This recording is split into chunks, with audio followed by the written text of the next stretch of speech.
Salut YouTube! On est de retour pour des observations, et aujourd'hui, on va se taper du gluant. Alors, pourquoi je dis ça? Parce que même s'ils n'ont plus trop l'aspect, je les ai récoltés hier, donc ils ont eu le temps un peu de sécher dans la grange. Oui, il y a des feuilles de châtaignier derrière. Eh bien, on a deux champignons totalement gluants. On a celui-ci qu'on va voir en premier, tout simplement parce que je sais ce que c'est. Je l'ai identifié sans trop de problèmes.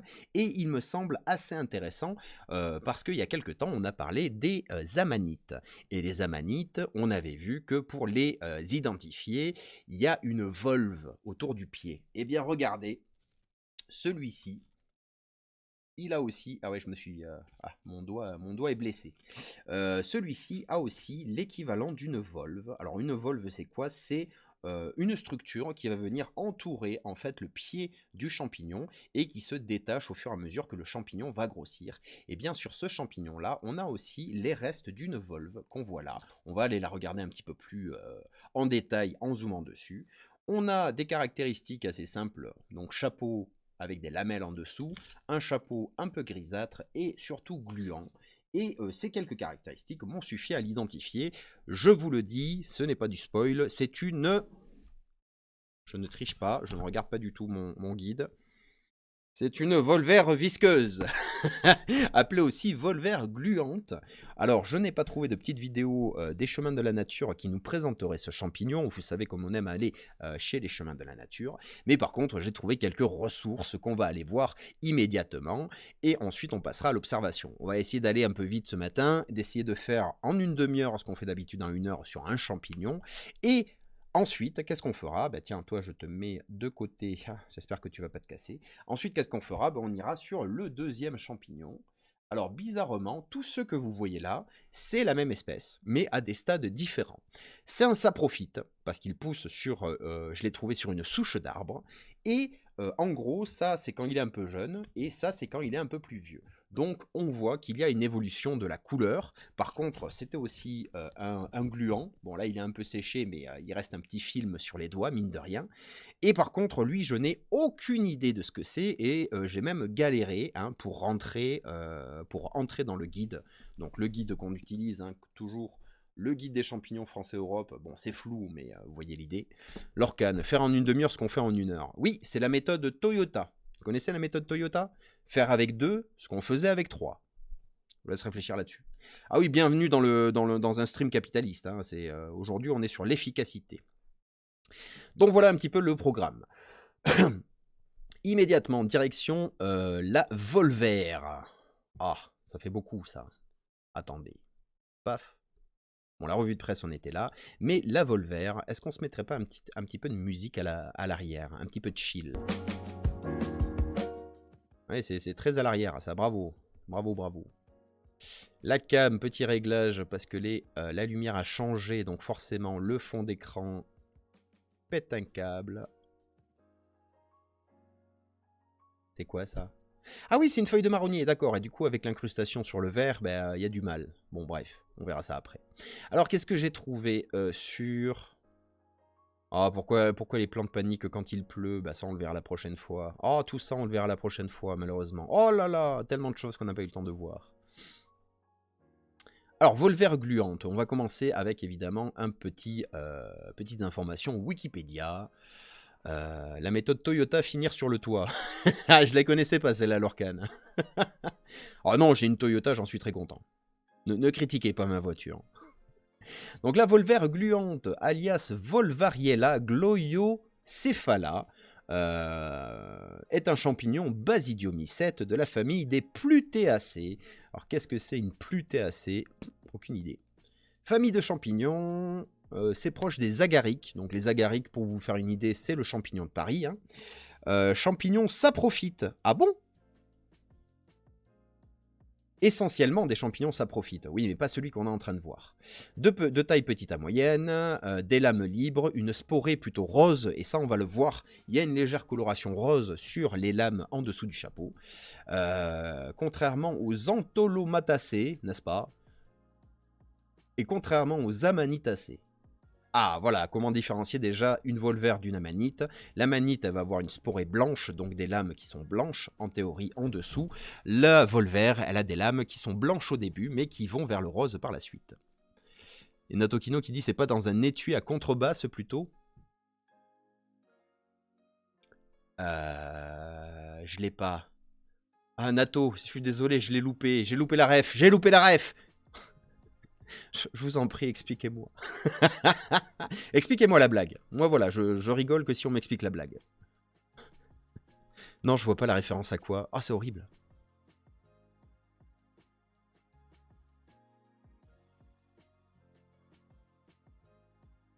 Carlos Ghosn. Oh, finir dans... Ah oui, la méthode Toyota. Finir dans un étui à contrebasse. C'était un étui à contrebasse. C'était pas juste un coffre. Alors pour ceux qui l'ont pas, c'est Carlos Ghosn hein, qui s'est échappé du Japon dans une malle, paraît-il. Ah, Ganouche qui dit « Je peux pas trop rester aujourd'hui, je dois nettoyer des machines. Toujours grandi de ce soir, tout à fait. Je n'ai pas envoyé le message, mais je l'envoie juste après le live. Je pars du principe que tout va bien et que vous étiez partant. Et puis, j'ai l'habitude de prévenir au dernier moment. Donc, j'en profite pour faire de la publicité. Ce soir, on continue, 3e épisode de Grandid en coopération avec Ganouche dans le stream, dans le chat évidemment, et avec Mademoiselle, ça y est, j'ai oublié son pseudo, Mademoiselle Minimoise et Monsieur Cheval. On continuera nos explorations du jardin en version miniaturisée. De toute manière, ça y est, on a fait la haie, il ne peut plus rien nous arriver d'affreux. J'en profite pour faire de la pub à mort. Si vous avez loupé les épisodes précédents, c'est où? Playlist. Grounded. Tac. Attendez. Tout regarder. Paf. Couper le son, bien sûr. Hop, hop. Ah, et un jour, j'aurai un truc automatique qui le fera. Attendez. Grounded en playlist. Paf. Ah bah évidemment, j'ai fait des fautes partout. Qu'est-ce qui se passe? J'appuie sur des boutons, il se passe des dingueries à l'écran. C'est possible, ça? Paf, paf. Voilà. Vous pouvez retrouver dans le chat, n'est-ce pas, la playlist des épisodes passés sur Grandid. Il y a 8 épisodes, me semble-t-il. Oui, c'est ça. Donc, faites-vous plaisir. Si vous n'avez rien à faire cet après-midi, rattrapez les émissions passées pour pouvoir... Pouvoir quoi? Bah, être à jour pour ce soir, tout simplement. Bon, trêve de galéjade. On se disperse un petit peu. Hop là. Ah, ça y est, j'ai perdu les plutacées. Très bien. Donc, nous sommes chez la Volvergluante. Qu'est-ce que ça se dit? Elle peut être confondue donc avec l'amanite, mais on va voir qu'il y a deux caractéristiques qui sont bien, qui servent bien à les différencier. Déjà, le fait que la sporée est plutôt rose, et donc les lames en dessous du chapeau sont plutôt de couleur rosâtre, mais surtout, elle n'a pas d'anneau. Vous savez, l'anneau qui était sur le pied de l'amanite, qui est caractéristique de l'amanite, mais aussi d'autres espèces, mais en tout cas chez l'amanite, s'il n'y a pas d'anneau, si vous voyez un champignon qui ressemble à une amanite, il n'y a pas d'anneau, ben, il y a peu de chances que ça soit une amanite. Et donc du coup, ben, la volver, ça ressemble de loin à une amanite, il n'y a pas d'anneau, les lames sont roses, et la volve au pied n'indique pas une toxicité. C'est un champignon présent sur tous les continents, qui pousse dans les milieux herbeux, en solitaire ou en groupe. Elle est comestible et parfois même cultivée, donc elle est gluante mais comestible. Blablabla, description, on va le voir plus tard. Risque de confusion. La volvergluante est parfois confondue avec les amanites blanches mortelles, style amanite... Ah, ça y est, j'ai oublié. Pas la tumouche, la phalloïde? Peut-être. Bon, la blanche, là, celle-là, là. Tiens, ça nous a... Au secours, je clique n'importe où ce matin. Tiens, ça nous amène où si je clique sur amanite blanche mortelle? Bah voilà, l'amanite phalloïde, c'est bien, j'ai retenu. Est-ce qu'on a l'ambiance de dehors? Il pleut encore. Admettons. Du coup, confusion de la volvergluante avec l'amanite phalloïde, vireuse printanière, elle se distingue par un chapeau gluant, jamais gluant, un anneau sur le pied et des lames blanches. Oui, alors ça c'est pour les amanites. Les amanites ne sont pas gluantes, elles ont un anneau sur le pied et en plus elles ont des lames blanches. Écologie, c'est une espèce sapotrophe. Quoi? Capable de se nourrir de matière organique morte. Ouais, c'est un saprophyte. Ah bon? Mais c'est un saprophyte qui pousse au sol, dans les jardins, les champs et à l'intérieur des zones forestières. Ou alors sur de la matière végétale en décomposition, comme le compost ou les tas de copeaux de bois. D'accord. En Chine, elle a été observée dans des forêts de bambou. Oh. D'accord. Répartition cosmopolite, c'est-à-dire signalée sur tous les continents. En Europe et en Amérique du Nord, bien sûr. Mais les enregistrements sur d'autres continents restent à confirmer. Ok. Comestibilité. La volvère gluante est comestible. Jugée bonne à médiocre en fonction des auteurs. Il est conseillé de faire une sporée qui doit être rose avant de la consommer, histoire d'être sûr que ce n'est pas des amanites. Elle est cultivée en Afrique du Nord. Incroyable. Alors, on n'arrivera jamais à tenir le programme, je le sais déjà. Mais on va essayer quand même. Qu'est-ce qu'on avait d'autre? La volvère gluante. Ouais, c'est pas mal. Qu'est-ce qu'on avait? Ouais. Ah, ça, c'est sympa. Ça, c'est sympa parce que, alors on est chez qui? On est chez Mycorance, le site où on va de temps en temps. Pourquoi? Bah, parce qu'il y a une description bien fine, hein, bien sûr. Confusion, évidemment, avec les autres volvères ou les amanites.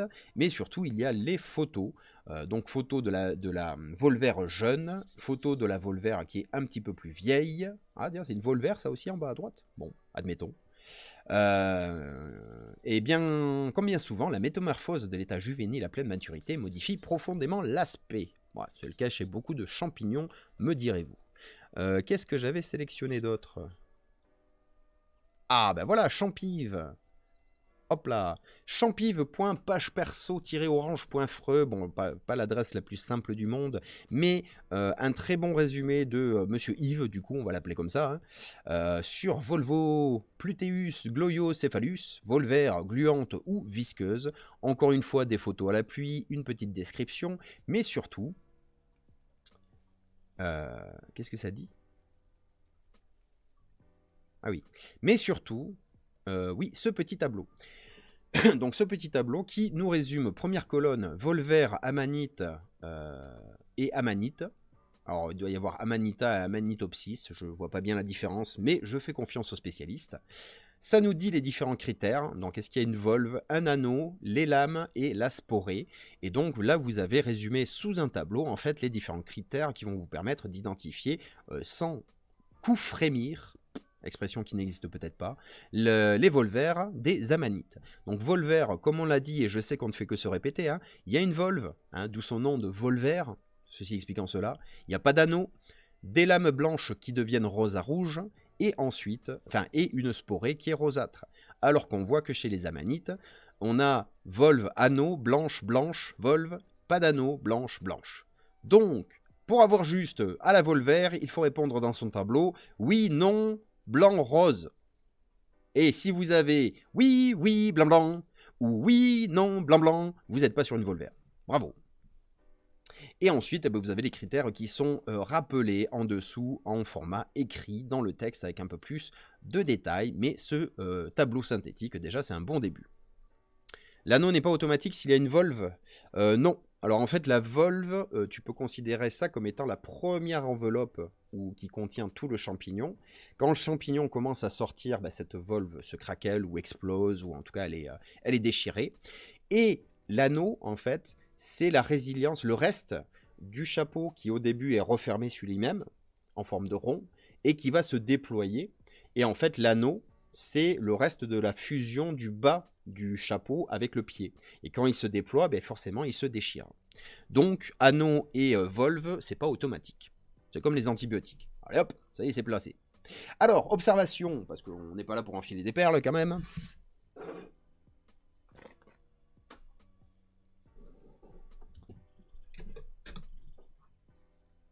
Alors, je n'ai toujours pas un setup qui est actif, précis, calé.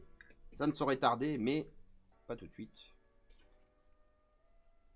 Ça serait dommage d'être efficace dès le début. Pourquoi tu tombes? Pourquoi tu tombes, toi? Hier, tu tombais pas.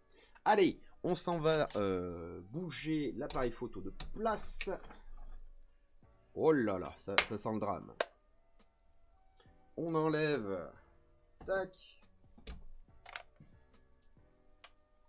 L'objectif, on en met un autre. Adaptable, n'est-ce pas? Il est au chapeau. Ah bon? Non mais j'ai tout rangé exprès tout à l'heure. Hein. Ah, voilà, c'est là. Tac, tac. Alors vous en faites pas, je travaille sur le fait d'avoir un setup qui ne m'obligerait plus à faire autant de manipulations. Mais pour ça, il va falloir d'abord acheter une caméra fixe. Et bah, j'y travaille. Voilà, on va dire ça comme ça. Ok, est-ce qu'on a la vue sur l'appareil photo? Pouf. Non, oui, oui, non. Non, non, oui, oui, oui, non. Ah si, ça doit être bon. Il faudra faire une mise au point. Alors, qu'est-ce qu'on commence? Par quoi on commence? Hop là. Ah bon? Au secours. Ah, ça c'est pas normal par contre qu'il ne voit rien à ce point. Mais que se passe-t-il? Ah oui, ben voilà. Oh là là. On est où là? Aucune idée. Ah, c'est mieux. Ça y est, je me repère. Alors ce qu'on va faire immédiatement, c'est que je vais séparer au scalpel le pied du chapeau pour éviter de casser le chapeau, vraiment. Essayer de le conserver un minimum. Voilà, parfait. On va se faire une petite coupe aussi du pied pour l'observer. Et on va commencer par le bas, parce que chez les champignons, c'est mieux comme ça. Hop là, bonjour, bienvenue dans le pied du champignon. Nous sommes sur la volve. Je sais pas si ça va se voir, peut-être un peu mieux comme ça. Ouais. Regardez, donc ça c'est le pied du champignon, ok? Donc le haut, pardon, et de l'autre côté, le haut est à votre gauche. Hein. Et là je vais vers le bas, et à cet endroit-là, eh bien j'ai la volve, c'est-à-dire que la partie droite, où est mon scalpel? Là. Cette partie-là, sur la droite, c'est la volve, la partie à gauche, c'est le pied, et on voit bien qu'il y a une jonction entre les deux. Si je replie la volve dans le bon sens, eh bien ça fait quelque chose comme ça, c'est-à-dire une partie blanche qui se soulève très facilement, puis que je passe, hop, le scalpel dessous, et j'arrive sur le pied du champignon.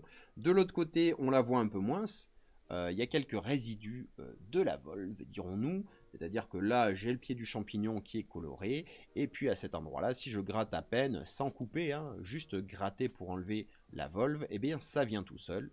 Voilà, cette partie qui s'enlève, c'est la fameuse volve qu'on avait vue aussi chez les amanites.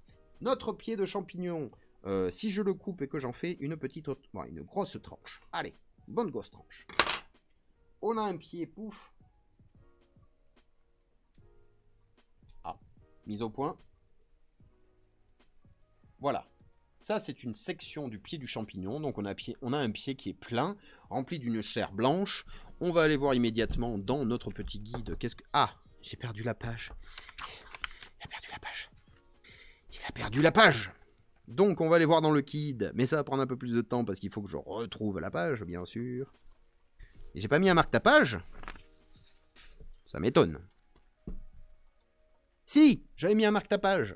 Donc la volvaire gluante, visqueuse, chapeau, on n'y est pas, pied blanc ou grisâtre, à basse en massue, couverte par une large valve membraneuse blanche. Donc jusqu'ici, ça va, on a tous les critères. Chair blanche, saveur douce, odeur de pommes de terre crue ou de radis. Eh bien, allons voir ça. Ouais, alors, il faut en vouloir quand même. Hein. C'est très très lointain comme odeur. Mais bon, admettons, on va dire d'accord. Je vais prendre une feuille, on va aller regarder un petit peu les lamelles. Hop, voilà. Oh, les belles lamelles! C'est pas beau ça. Qu'est-ce que ça nous dit? Alors déjà, chapeau visqueux, gris, brun. Alors je vais couper le chapeau en deux pour le coup maintenant. Ah bah peut-être pas. Voyons si on fait comme ça marche. Ouais! Ah oui, vous voyez le côté gluant? Les petites taches blanches là, c'est des reflets sur la gluanterie du chapeau.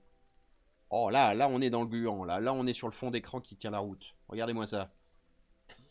Je sais pas quoi en faire ça.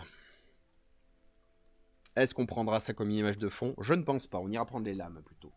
Donc, en tout cas sur la couleur, chapeau nettement visqueux et brillant lorsqu'il est desséché. Ah, il n'est pas desséché là. Variant de blanchâtre à gris-brun sombre. Donc là, on y est en plein. Qui tire parfois sur l'olivâtre.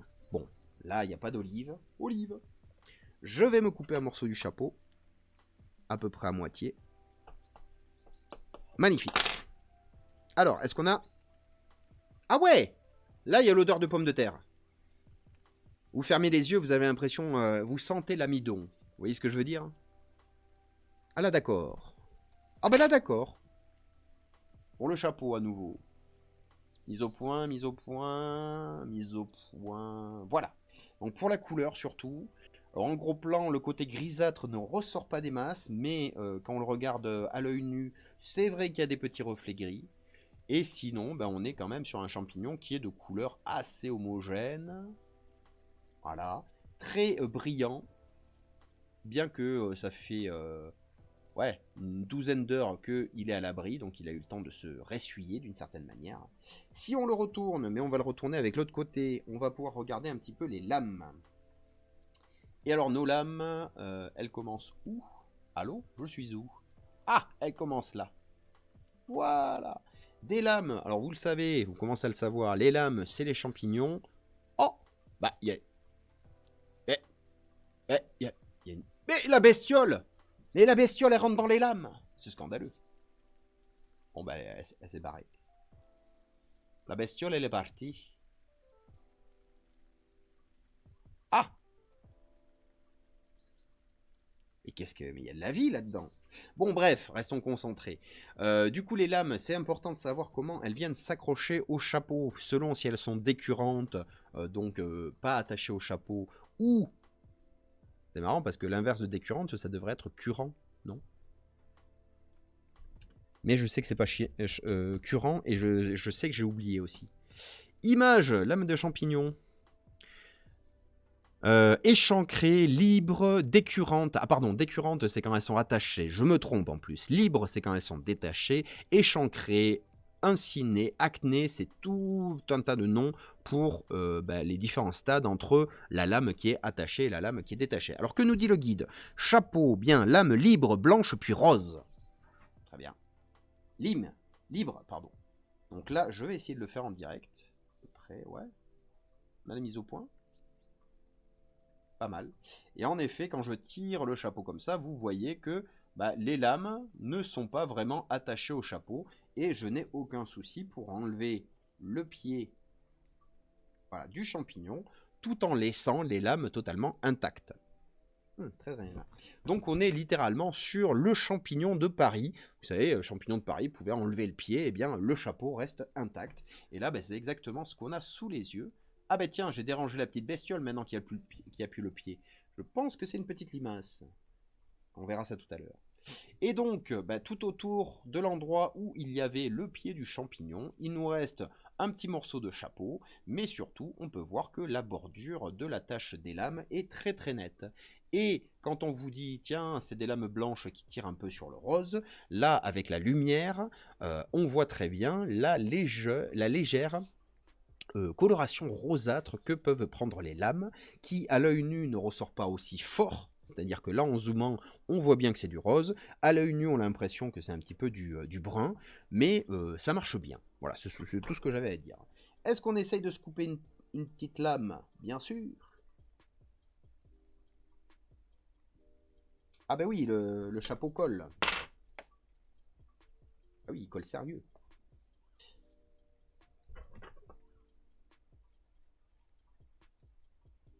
Voilà. On va même se faire plutôt celui-ci. Ouais, ça c'est bien ça.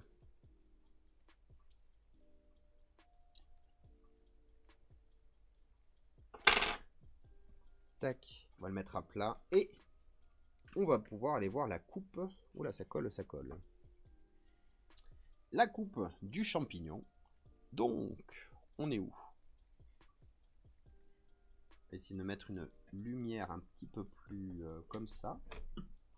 Oh là là. Oh là là, je suis français. Oh là là.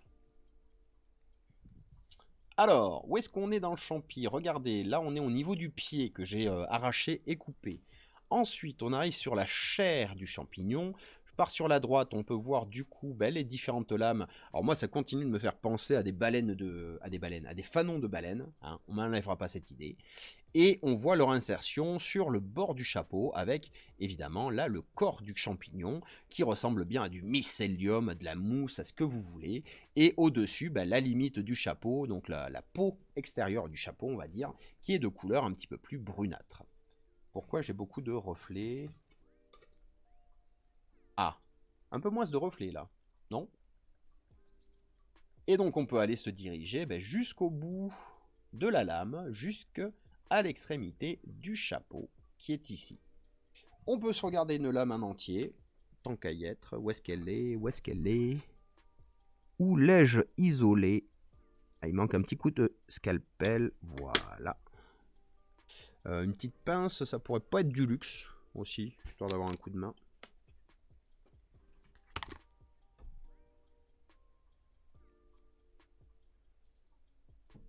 Voilà, elle est magnifique. Boum. Et donc là, une lame totalement isolée. Oh. Alors, isolée, on a la bordure du chapeau, bien sûr. L'angle qui est formé comme ça, c'est la bordure du chapeau. Et on voit très bien le trait noirâtre, on va dire, brunâtre là, qui vient délimiter le corps du chapeau et notre lamelle. Alors la lamelle, est-ce qu'il y a des caractéristiques à voir dessus? Je ne pense pas. Mais c'est quand même fin joli. Alors par contre, je vais en profiter pour faire la petite capture de... Ah, mais c'est trop bas, c'est trop rasant maintenant comme lumière. Si tu n'avais pas cassé le pied de cette lampe, voilà, tu ne serais pas en train de galérer. Oh, regardez-moi ça. On prend le bord, qu'est-ce qu'on prend? Qu'est-ce qu'on prend comme endroit? Ouais, c'est pas mal ça, non? Là, là on y est. Attendez, on va faire la miniature. Je me recoiffe. Très bien. Ah, c'est pas du tout flippant. Hein. 2,43,43. Est-ce que j'ai quelque chose pour noter ça? Bien sûr.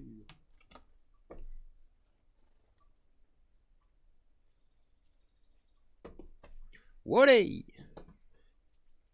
Très bien. Quelle heure est-il? À 9h38, on va passer un peu de temps pour essayer d'identifier donc le deuxième champignon, mais je ne promets rien, il se peut que nous finissions la matinée sans avoir le dernier mot sur ce deuxième champignon. Arrêtons de briller, arrêtons de briller dans tous les sens. Mais on va quand même essayer. Alors, du coup, on va commencer directement par l'observation. On va en prendre un jeune, si je puis me permettre. Parfois, on n'a pas le choix, faut sacrifier les jeunes. C'est le grand qui l'a dit. Ah, mais ils sont tous moches maintenant, qui sont un peu ressuyés. Bref. Alors. Ah, ben ça sent bien le champignon patate, là. Ouf. Alors, quelques observations préliminaires avant d'aller chercher dans le guide. Qu'est-ce qu'on a sous les yeux? Ah, c'est une brindille. Bravo, c'est pas ça que je veux voir. Bon, ça, c'est une brindille, tout va bien. Qu'est-ce qu'on a? Regardez, ce soir d'un grand guide, on va en voir des brindilles comme ça. Hein. Une petite brindille, une pousse de je ne sais quoi. Incroyable. On la voit mieux dans le sens. On s'en fout. Champignon. Donc champignon, ça profite parce que il pousse. Enfin, en tout cas, je l'ai trouvé sur une souche en décomposition. L'enfer, à l'enfer de cette lampe. Je vous jure, demain, je vais chez Emmaüs. Je vais acheter des lampes. Que ça marche comme ça? Ah oui, mais on a un reflet de l'enfer. C'est ça le problème. Et ouais, il y a un reflet au centre. Je sais pas si vous voyez. C'est scandaleux.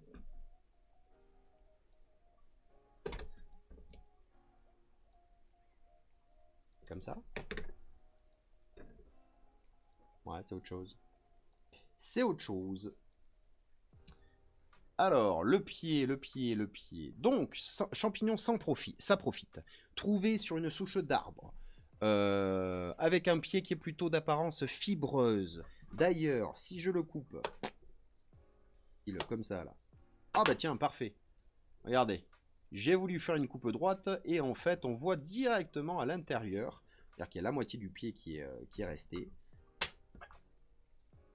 Hop, je vais refaire une coupe. Viens ici mon poulet. J'ai failli me tailler le doigt, ça a failli arriver en direct. Et regardez, si je puis me permettre, hop, nous avons un champignon qui a un pied non seulement fibreux, mais aussi un pied qui est creux. Donc ça doit vous rappeler un petit peu ce qu'on a observé sur la chanterelle en tube. Pourquoi il y a ce reflet qui fait qu'en plein milieu, il y a de la lumière en trop? Vous avez de la lumière en trop, monsieur.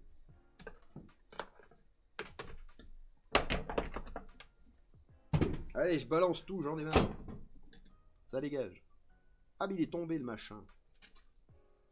Ah, mais non, mais là, JPP pour de vrai, quoi. Arrête de bouger, la lumière, par pitié, arrête de bouger, là. Stabilise-toi.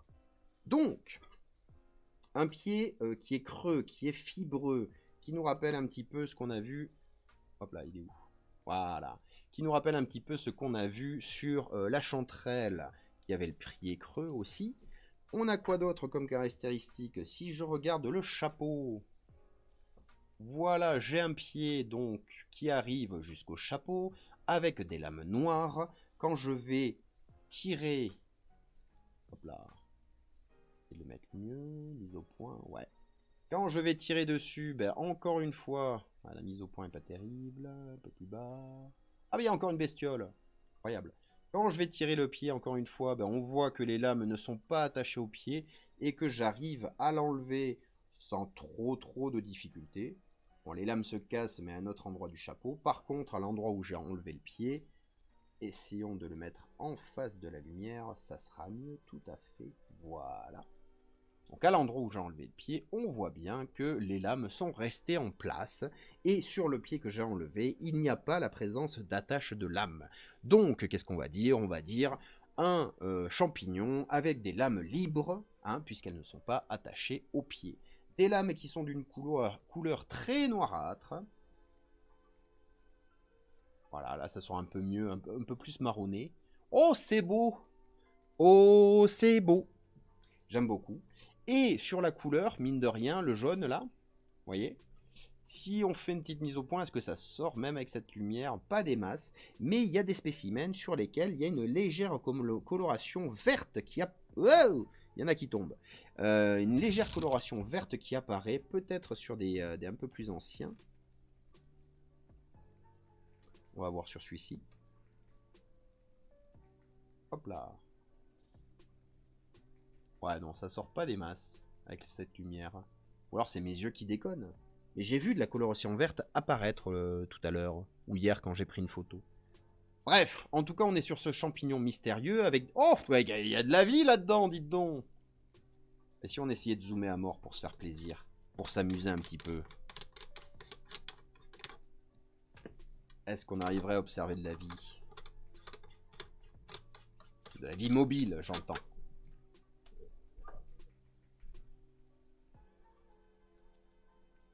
Non, lumière, hop, plus près. Et mise au point. C'est pas gagné. Je suis trop haut. Ah. Oh. Oh. Oh. C'est fin joli ça. Et alors les bestioles? Ah oui, j'ai bloqué mon papier. Est-ce qu'elles sont encore là les bestioles? Pas du tout. Elles sont barrées, c'est ça? Elles sont mises à l'abri.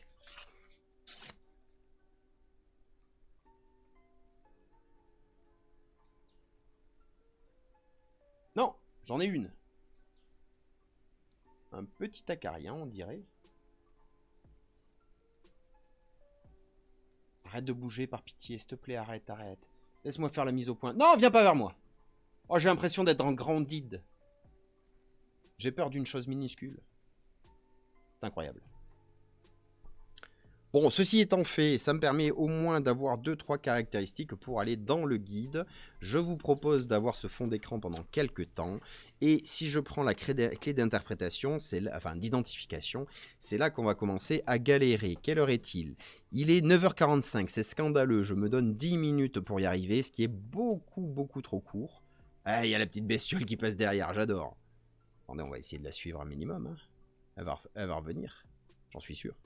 Du coup, on a un champignon qui a plutôt des lames, qui a des lames libres, qui n'a pas d'anneau, qui n'a pas de volve. Ça ressemble fort à un agaric, non? Donc, clés des principaux genres de champignons. Champignons avec pieds et chapeau, face inférieure percée de trous. Non, ça c'est plutôt les bolets, donc c'est pas ce qu'on a sous les yeux. Champignons avec pieds et chapeau, à face inférieure et chapeau tapissé de lames et à chair non filamenteuse. Le pied casse comme un bâton de craie. Donc là c'est pas le cas, on a un pied avec des filaments. Champignons avec un chapeau et un pied central. Oui, à face inférieure du chapeau tapissé de lames ou de plis et à chair filamenteuse. Le pied casse en formant des filaments. Oui, c'est exactement ce qu'on a vu juste avant. Et alors là, c'est là qu'on commence à rigoler. Parce qu'il y a littéralement 4 pages dans cette catégorie-là. Donc des lames libres, c'est ce qu'on vient de voir. Les lames ne sont pas attachées au pied. Jusqu'ici, ça se tient. Sporée rose. Ben non. Là, la sporée, vu que les lames sont marron, la sporée risque d'être marron. On va partir là-dessus. Sporée brun chocolat, Agaricus, page 276. Ouais, jusqu'ici, ça se tient. Par contre, c'est là que ça va commencer à se compliquer. Buvez un coup.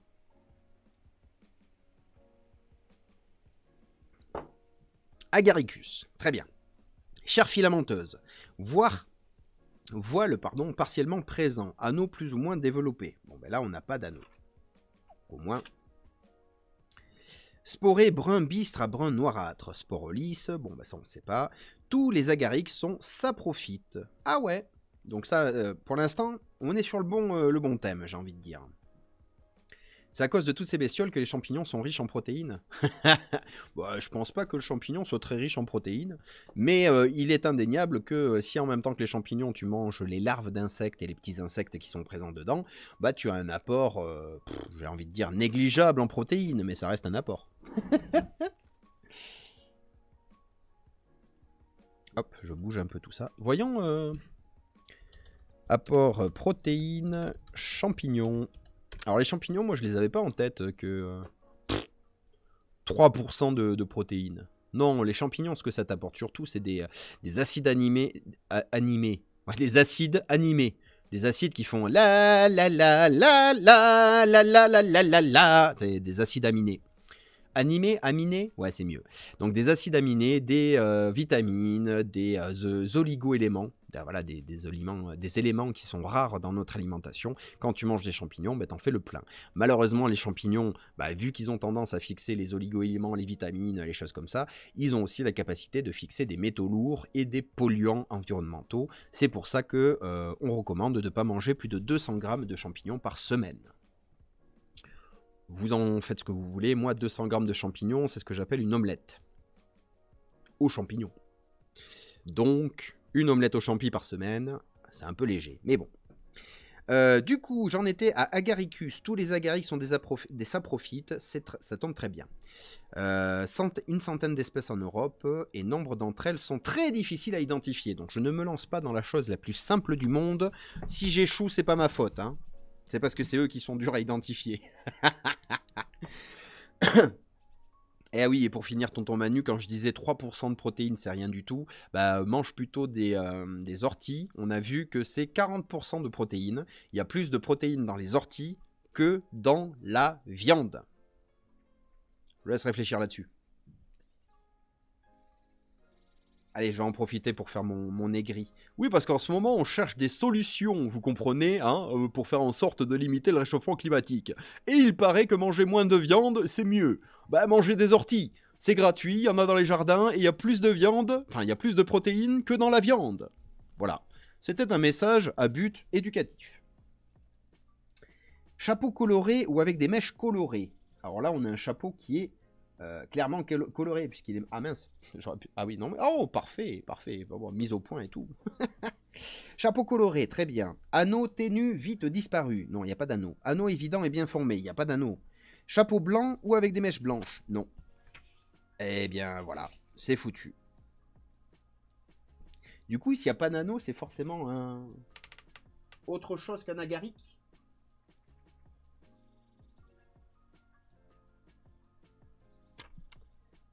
Aïe, ça commence. Bon, écoutez, on va épuiser rapidement, visuellement. Alors là, je suis sur les agarics, je suis sur les rosés des prés, donc on est vraiment sur le champignon de Paris. Hein. Ah, Amanita. Ah bon? C'est un autre genre, ça.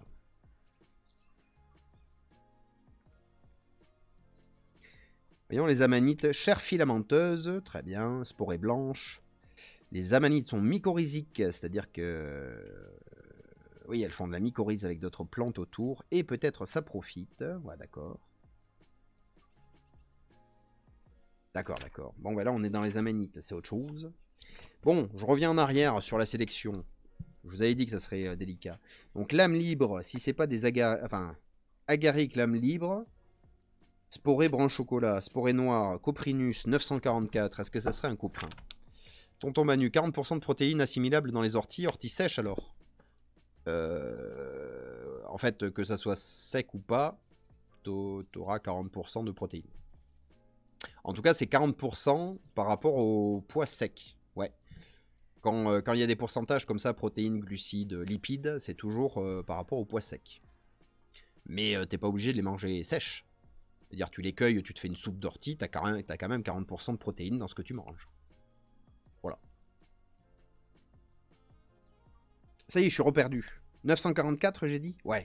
Sporé noir. Je sais pas, on va essayer. 944. Ah, oui, non, mais je suis pas prêt de trouver. Alors, coprinus, chapeau nu sans aucun voile. Alors, attendez.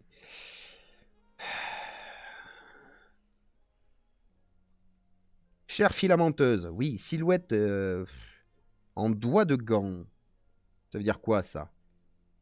En doigt de gant. Comme s'il y en avait... Enfin, on verra bien.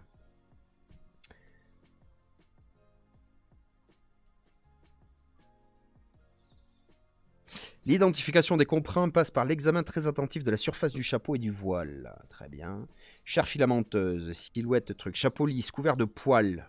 Ah! Ou d'un voile farineux. Oui, ça marche pas, ça. Si. Ça marche pas du tout. En plus, ils ont des stries. Ah non, pas tous. Ok, ok, ok. Je suis moyennement chaud quant au fait que ça soit des coprins, parce que je suis pas sûr. Ouais, tout simplement. Paxillus, c'est des coprins aussi. Oh là là, mais la famille est énorme. Non, mais ça va pas marcher avec les coprins. Donc, on revient à la clé. Sporée blanche, non. Lame adnée, échancrée ou ascendante. Est-ce que j'ai mal vu? Est-ce que les lames pourraient être échancrées? C'est-à-dire qu'elles sont pas collées au pied, mais pas loin. Sur vieux champignons pourrissants, non. Sur bois, ouais. Pied avec un anneau, non. Pied sans anneau, oui. Sur cône enterré, non. Lame jaune vif, non. Pied velouté, non. Odeur de farine, non. Ah, quoique. Odeur de farine, j'ai pas testé. Ouais, c'est pas vraiment une odeur de farine. Mais bon. Chapeau nettement fibrilleux, non. Chapeau strié, non. Chapeau non strié, oui.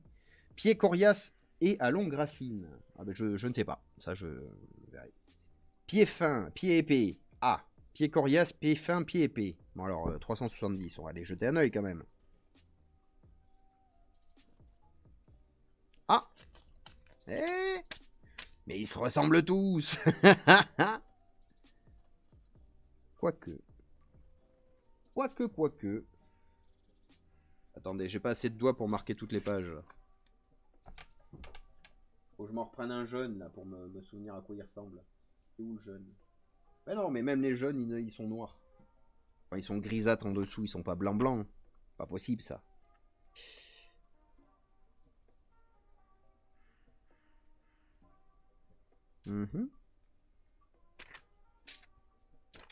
Pas évident là-dessus.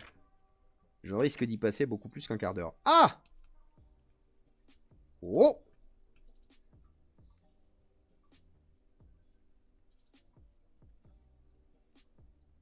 Non. Mais on se rapproche. J'ai l'impression. Bref. Quelle heure est-il? Parce que ça va foutre en l'air notre planning. 9h55. Je vous propose de vous arrêter là. De nous arrêter là pour la partie observation. Donc on a bien observé, n'est-ce pas, notre petit champignon du jour qui était la volver, ce qui n'est pas derrière moi. Attention. Si on revient sur le visuel de la volver... Ah. Dans l'autre sens? Ouais. Voilà. Là on a des lames de volver. Incroyable. Donc la volver gluante qui est un champignon comestible, à ne pas confondre avec des amanites. Les principaux critères: la volver est gluante, la volver n'a pas d'anneau, et la volver a des lames qui sont blanches puis roses, un peu rougeâtres. Pardon, je propose qu'on finisse quand même cette session champignons avec une petite vidéo des chemins de la nature, parce que j'aime beaucoup ce qu'ils font, tout simplement. On va couper le son, on va repasser en mode revue de presse, voilà. Les 5 champignons mortels, petite vidéo des chemins de la nature pour nous en apprendre plus. Donc allons-y gaiement, les sous-titres sont actifs et c'est du plein pot. On va monter un petit peu le son. Eh ben oui, la ligne 2 ne fonctionne plus. Ah bon? La ligne 1 non plus? Ah non, c'est moi qui ai coupé le son, pardon. C'est ma faute. Voilà, c'est parti. Bonjour chers amis, bienvenue dans cette Salut vidéo Christophe. dans laquelle on va parler des 5 champignons les plus mortels et plus généralement de l'essentiel à savoir sur la toxicité des champignons. Parce que oui, avant d'aller cueillir, il faut connaître quelques essentiels. Vous êtes sur la chaîne YouTube du Chemin de la Nature. Nous sommes un organisme de formation qui transmet la connaissance des plantes sauvages, comestibles et médicinales et des champignons à la fois sur le terrain et également en ligne via des formations très complètes, rigoureuses, sourcées, ludiques et pédagogiques. Bah, tu fais de la On est pub une maintenant, équipe de Christophe? 30 personnes, 30 passionnés, professionnels pour vous accompagner et faire que vous soyez des experts autonomes et que vous preniez du plaisir à apprendre. Alors c'est parti. En Europe, on compte environ 20 000 espèces de champignons visibles à l'œil nu et parmi ces 20 000 espèces, 500 environ sont toxiques et 500 environ sont comestibles. Vous imaginez un petit peu la diversité de cueillettes qu'on peut avoir avec ces 500 comestibles. Alors parmi les 500 toxiques, 50 environ sont mortels. Et parmi ces 50 mortels, seulement une petite dizaine causent vraiment beaucoup de décès parce qu'ils sont confondus avec d'autres. Et qu'est-ce J'en qu'il fait? profite pour vous rappeler la règle numéro 1 du cueilleur, c'est d'être sûr à 156% d'avoir identifié son Alors pour info, à chaque fois sur leur site ou dans les vidéos, le pourcentage change. Sur le site, c'est 126% et dans les vidéos, il met un pourcentage au-delà de 100, mais au hasard, j'adore. champignon ou sa plante, c'est la même chose, avant de la cueillir pour la consommer. Pourquoi 156? Parce que quand on est débutant, c'est pas si facile d'être sûr à 100%, donc il faut se méfier de soi-même, essayer d'être sûr, de faire valider à des experts. Pour faire valider, vous avez soit les forums de nos formations en ligne, soit les associations de mycologues, et vous allez régulièrement leur montrer vos cueillettes, ils vont vous valider, vous dire attention, ça c'est toxique. Une fois que vous avez identifié votre champignon aussi, il faut vérifier que les sources sont sérieuses. Les sources qui parlent des usages sont sérieuses et récentes. Mince! Notamment, la gyromite était considérée comme comestible dans le passé. Gyromitre! Certains livres vont dire que c'est comestible, Tucudutum, alors qu'aujourd'hui c'est considéré tum, comme tum. mortel. En tous les cas, bien toxique. Ah. Je vais citer maintenant 5 espèces de champignons qui causent le plus de décès. Et le champion devant tous les autres, loin devant, c'est l'amanite phalloïde qui cause 90% des décès. Et c'est souvent dû à des confusions avec notamment les rosés des prés. Ah bah D'autres tiens. amanites.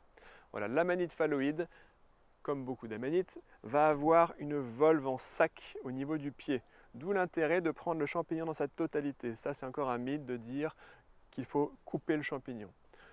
Que ce soit coupé ou pris à la base du pied, ça n'embête pas le champignon. Il y a des sources qui le disent, on les met dans la description de la vidéo.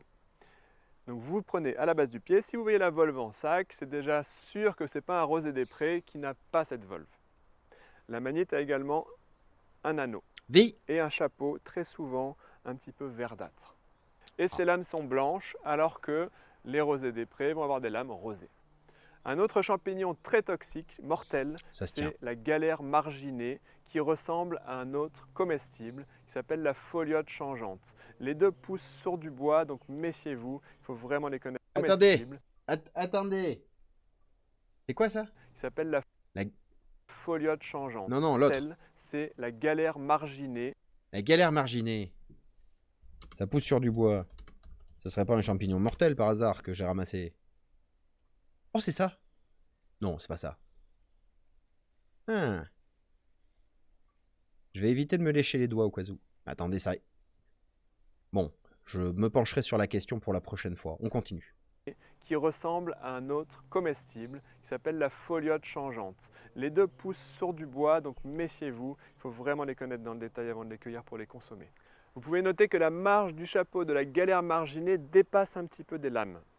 Ça me permet de vous dire qu'il y a une idée reçue qui dit que tous les champignons qui poussent sur du bois sont comestibles. Eh bien non, Quoi? il y a la galère marginée Bah non. qui fait partie des plus mortels.